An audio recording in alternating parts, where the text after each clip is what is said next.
Hola, ¿cómo están? Bienvenidos a mi canal. Una disculpa, el hemiciclo Juárez está cerrado porque el día de ayer fue el 8 de marzo y los grupos de choque vienen a hacer sus desastres.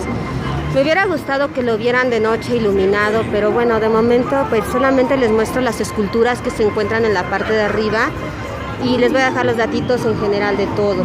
Disculpen por la toma, es bastante contaminada porque pues ahorita están los tapiales de contención, pero bueno, esto es parte del centro histórico de la Ciudad de México. Por allá está la Torre Latinoamericana y pues una disculpa, pero quiero llevarte un poquito de mi ciudad y pues disculpa las molestias. Ya cuando quiten el tapial vengo y te regalo una toma sin tantas cosas, para protección de nuestros queridísimos y sagrados pues monumentos, ¿no? Que los construimos nosotros, ¿no? Finalmente el pueblo con sus impuestos y nuestra expresión artística.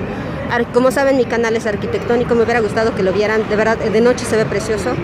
Pero en fin, muchas gracias a todos, un besote, Estados Unidos, Argentina, Colombia, todos los países, los quiero muchísimo, gracias, bye.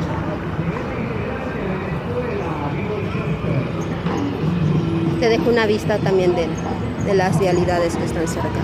Muchas gracias por estar en mi canal. Cuídate mucho. Bye.